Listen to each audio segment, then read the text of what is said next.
জগৎগুরু শিল প্রভুপাদ কি জয়। বর্তমানে ইস্কনের গুরুবৃন্দ কি জয়। বর্তমান সময়ে অনেকে বলেন যে ভগবানের সেবা পূজা করতে গেলে, বৈষ্ণবের সেবা করতে গেলে প্রচুর অর্থের প্রয়োজন হয়, সেই কারণে ভগবানের সেবা করা সম্ভব হচ্ছে না। কিন্তু আমাদের এটা জানতে হবে, ভগবান হলেন ভাবগ্রাহী জনার্দন। তিনি শুধুমাত্র আমাদের ভাবটাকে গ্রহণ করেন। সুদামার কথা আমরা সবাই জানি। সুদামা ছিলেন ভগবান শ্রীকৃষ্ণের বাল্যকালের প্রিয় সখা। সেই সুদামা তো অত্যন্ত গরিব ছিলেন। সেই সুদামা 5 বাড়ি ভিক্ষা করে তবে তার জীবনযাপন করতেন, এবং যে বাড়ি থেকে তিনি ভিক্ষা পেতেন না সেই বাড়িকে আরো বেশি বেশি করে আশীর্বাদ করে দিতেন। এইরকম একদিন ভগবান দ্বারকায় রাজ সিংহাসনে বসে আছেন এবং ভগবানের চোখে জল। তখন রুক্মিণী দেবী এসে ভগবানকে জিজ্ঞাসা করলেন, প্রভু আপনার চোখে জল, ভক্তদের দুঃখে তো আপনার চোখ দিয়ে জল আসে, তাহলে আজকে কোন ভক্তের দুঃখে আপনি ক্রন্দন করছেন? ভগবান বললেন, আমার অন্তর্দৃষ্টির মাধ্যমে দেখো রুক্মিণী, আজকে আমার সখা যে ভিক্ষা করে করে নিজের জীবন যাপন করছে। রুক্মিণী দেবী দেখলেন নারদ মুনি প্রথম গৃহে গেলেন, দ্বিতীয় গৃহে গেলেন, কিন্তু কোনো গৃহে থেকে তাকে ভিক্ষা দিল না। রুক্মিণী দেবী বললেন যে প্রভু, আপনার সখা সে যখন ভিক্ষা করতে যাচ্ছে লোকে কি তাকে চেনে না? তাহলে তাকে কেন ভিক্ষা দিচ্ছে না? ভগবান বললেন, রুক্মিণী আমি তার প্রারব্ধে আজকে কোনো অন্নই রাখিনি, সেজন্য আজকে সে কোনো অন্ন গ্রহণ করতে পারবে না। তাহলে প্রভু আপনার যে সখা, আপনি তো রাজা, আপনি তো ইচ্ছা করলে তার অবস্থার পরিবর্তন করে দিতে পারেন, কিন্তু তাও কেন আপনি এখানে বসে চোখের জল ফেলছেন? আপনি তাকে তো এমনি তার দারিদ্রতা দূর করে দিতে পারেন। তখন ভগবান বললেন যে রুক্মিণী, ও আমার থেকে কিছু নেবে না।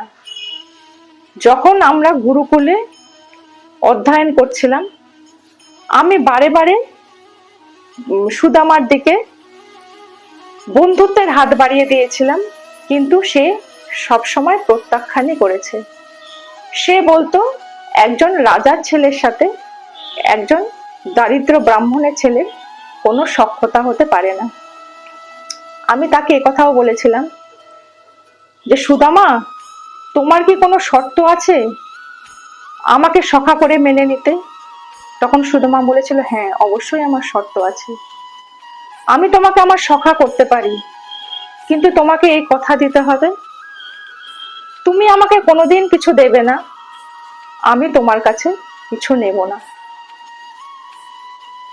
তারপরে সে আমার সখ্যতা গ্রহণ করে, এবং আমি যে তাকে কিছু দিতে পারছি না, কিছু দিচ্ছি না, এটাই তার সে আমার করুণা বলে মনে করে। তখন রুক্মিণী দেবী দেখছেন যে সুদামা প্রথম বাড়ি গেল, প্রথম বাড়ি থেকে তাকে ফিরিয়ে দেওয়া হলো, দ্বিতীয় বাড়ি, তৃতীয় বাড়ি, চতুর্থ বাড়ি ফিরে গেল। রুক্মিণী দেবী বললেন, ভগবান তাহলে আজকে কি আপনার সখা না খেয়ে থাকবে, ক্ষুধার্ত থাকবে? ভগবান বললেন, রুক্মিণী তুমি তো জগৎ লক্ষ্মী, তুমি দেখো চেষ্টা করে যদি কিছু পারো। তখন পঞ্চম বাড়িতে যখন সুদামা গেল, পঞ্চম বাড়ির গৃহিণী যখন বেরিয়ে এলেন, তখন রুক্মিণী দেবী সেখানে তার মনের পরিবর্তন করে দিয়েছেন। পঞ্চম বাড়ির গৃহিণী বললেন যে দাঁড়াও, কিছুটা পরমান্ন আছে, নিয়ে যাও। সুদামা সেখান থেকে পরমান্ন নিয়ে তার গৃহের দিকে রওনা হলেন। সেই সময় রাজার ঘোড়সাহারে আঘাতে সুদামা পড়ে গেলেন এবং হাত থেকে তার পরমান্নের পাত্রটিও পড়ে গেল। সেখানে একটি কুকুর ছিল, সেই কুকুর সেই পরমান্ন খেতে লাগলো। সুদামা তখন হেসে দ্বারকার দিকে হাত জোর করে বললেন, বন্ধু, আজ তুমি আমার বড় কৃপা করলে। এখানে কৃপা কি হলো? এখানে কৃপা হলো এই যে সুদামাও জানতেন তার প্রারব্ধে আজকে কোনো অন্ন নেই, কিন্তু সে এতটাই হতদরিদ্র যে তার হাত দিয়ে আজকে কুকুরটি পরমান্ন পেল আর জীবের সেবা হয়ে গেল। সেই জন্য ভগবানের কাছে তিনি কৃতজ্ঞতা জানালেন যে ভগবানের কৃপাতেই আজ এত বড় কাজ তার হাত দিয়ে হলো। এরপর সুদামা বাড়ি ফিরে এলেন। এতটাই দরিদ্র সুদামার পরিবার। সুদামার স্ত্রী যে শাড়িটা পরতেন সেটা বোধহয় 20 জায়গায় ছেঁড়া, কোন রকমে মাথায় ঘোমটাটা দিতেন সেটাও ছেঁড়া। তার সন্তানেরা 4 জন সন্তান ছিল। সুদামার স্ত্রী কখনো কখনো এমনি শুধু হাড়ির মধ্যে জল দিয়ে বলতেন সেখানে চাল আছে, সেটা ফুটে ভাত রান্না হচ্ছে, বসো তোমরা, আমি ভাত হলে তোমাদের দিচ্ছি। এইভাবে অন্যের অপেক্ষাতে তার সন্তানেরা একসময় ঘুমিয়ে পড়তো। এতটাই হতদরিদ্র অবস্থা ছিল সুদামা। সুদামার স্ত্রী অনেকবার বলেছেন যে আপনার বন্ধু তো দ্বারকাধীশ, তার কাছে আপনি কিছু চাইতে পারেন না, তাহলে তো আমাদের অবস্থার পরিবর্তন হয়। তখন সুদামা হাসি মুখে বলেছে, বন্ধু তো আমার ওপর পরম করুণা করেছে। এরপর যখন সুদামা খালি হাতে বাড়ি ফিরলেন, তখন সুদামার স্ত্রী বললেন, আজ কিছু পেয়েছো? সুদামা বললেন, আজ এসো, আমরা জলের মধ্যে তুলসী পত্র দিয়ে সেটাই পান করি আজকে। তখন সুদামার স্ত্রী বললেন, আচ্ছা, তুমি তো তোমার বন্ধু দ্বারকাধীশের কাছে কিছু চাইবে না, তা তোমার বন্ধুকে দেখতে কখনো ইচ্ছা করে না? তখন সুদামা বললেন, এইটা তুমি ঠিক কথা বলেছ, অনেকদিন বন্ধুর সাথে দেখা হয়নি, বন্ধুর সাথে দেখা করতে যেতে হবে, কিন্তু আমি খালি হাতে কি করে যাই বন্ধুর সাথে দেখা করতে? তখন সুদামা স্ত্রী পাড়া থেকে 3 মুষ্টি চিড়ে ভিক্ষা করে আনলেন, একটি পুটুলি করে সেই চিড়ে বেড়ে দিলেন সুদামাকে। সুদামা পথ চলতে চলতে পরিশ্রান্ত হয়ে গাছের তলাতে বিশ্রাম করছিলেন। অপরদিকে দ্বারকা নগরীতে ভগবানের চোখ দিয়ে জল এবং তিনি যন্ত্রণায় ছটফট করছেন, তার পায়ের মধ্যে কাঁটা ফুটেছে। রুক্মিণী দেবী বললেন যে প্রভু, আপনার পায়ে কাঁটা ফুটলো কি করে সম্ভব? স্বয়ং বিশ্বকর্মা এই দ্বারকা এই মহল তৈরি করেছেন, দ্বারকা নগরী প্রতিষ্ঠা করেছেন, তৈরি করেছেন, এখানে তো একটু ধুলোও নেই, তাহলে আপনার চরণে কাঁটা কি করে ফুটলো? ভগবান বললেন, আমার প্রিয় সখা পথ চলতে চলতে আমার কাছেই আসছে এবং তার পা কাঁটাতে বিদীর্ণ হয়েছে, সেই যন্ত্রণায় আমি ভোগ করছি। প্রভু, আপনি এখন তাহলে ভোজন করে নিন, বলে রুক্মিণী দেবী 56 ভোগ তার সামনে রাখলেন। ভগবান বললেন, রুক্মিণী, আমি আজকে কিছুই পাবো না। তখন রুক্মিণী দেবী বললেন, কেন প্রভু, আমাদের সেবায় কি কিছু ত্রুটি আছে? ভগবান বললেন, না, আমার সখা আমার কাছে আসতে গিয়ে তার সারাদিন আর কিছুই খাওয়া হয়নি, সেই জন্য আমি আর খাবো না। এখান থেকে আমরা কি শিক্ষা পাই? ভক্ত যতক্ষণ পর্যন্ত কিছু গ্রহণ না করছে, ভক্তের সেবা যতক্ষণ পর্যন্ত না হচ্ছে, ভগবান কিন্তু সেবা গ্রহণ করেন না। এরপর যখন সুদামা নগর দুয়ারে এসে পড়লেন, দাঁড়ালেন, তখন প্রহরীরা তার বেশভূষা দেখে তাকে ধাক্কে সরিয়ে দিলেন। ভগবানের কানে যখন গেল, স্বয়ং ভগবান ছুটতে গেলেন এবং আলিঙ্গন করে নিলেন সুদামাকে। সুদামাকে নিয়ে এসে তিনি সুদামা চরণ ধুইয়ে দিলেন এবং সেই চরণ ধোয়া জল নিজে পান করলেন। আজ স্বয়ং ভগবান ভক্ত সেবার মহিমা দেখিয়ে দিলেন, তিনি সুদামার চরণ ধোয়া জল পান করলেন। এইবার সুদামা বারবার চিরের পুঁটলিটাকে লুকাবার চেষ্টা করছেন, যে রাজপ্রাসাদের মধ্যে এত সুন্দর সুন্দর ব্যঞ্জন, সেখানে তার চিরের কি মূল্য আছে, তিনি অত্যন্ত লজ্জিত। আর ভগবানের নজর শুধু ওই চিরের পুঁটলির দিকে। দেখি সুদামা, তুমি কি এনেছো? বৌদি কি পাঠিয়েছে আমার জন্য? নিশ্চয়ই কিছু পাঠিয়েছে। তুমি হয়তো কিছু আনবে না, কিন্তু বৌদি তো খালি হাতে তোমাকে পাঠাবে না, আমার জন্য কিছু পাঠিয়েছে।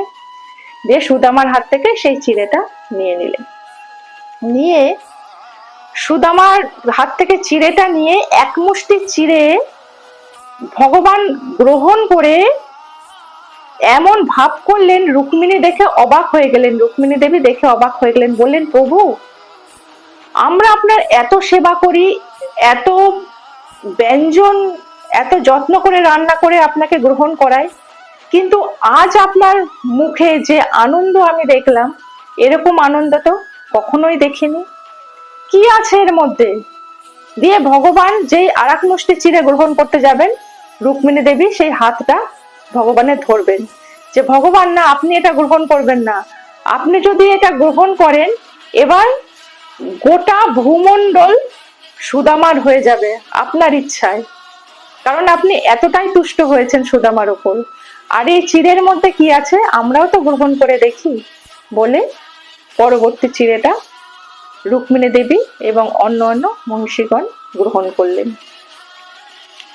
সেই চিড়ের মধ্যে ছিল প্রেমাশ্রু। সুদামা পথ চলতে চলতে, ভগবানের চিন্তা করতে করতে তার চোখ দিয়ে যে জল পড়েছিল, সেই জলে সেই চিড়ের পুঁটলিটা ভিজে গেছিল। সেই প্রেমাশ্রুতে ভেজানো চিড়ে যখন ভগবান গ্রহণ করলেন, সেই চিড়ে ছিল মহাপ্রসাদ। এবং ভগবানের এতটাই সন্তুষ্টি বিধান করলো সেই চিড়ে, যা 56 ব্যঞ্জনেও কোনোদিন কোনো মহিষীরা করতে পারেননি। অতএব এখান থেকে আমরা এই শিক্ষাই পাচ্ছি, ভগবানের সেবা করতে গেলে বিশেষ কোনো অর্থের প্রয়োজন হয় না, আমাদের ভক্তি দরকার। আমরা যদি ভগবানের প্রতি দুফোঁটা অশ্রুও ঝরাতে পারি, আমরা যদি ভগবানকে ভালোবাসতে পারি, তাহলে ভগবান সন্তুষ্ট হন। ভগবান বলেছেন, পত্রং পুষ্পং ফলং তোয়ং যৌমে ভক্তা প্রযচ্ছতি তদহং ভক্তা উপরহিতম স্নামনি প্রযতমান। ভগবান স্বয়ং বলেছেন, যে আমাকে পত্র পুষ্প ফল জল দেয়, আমি তাতেই সন্তুষ্ট হই।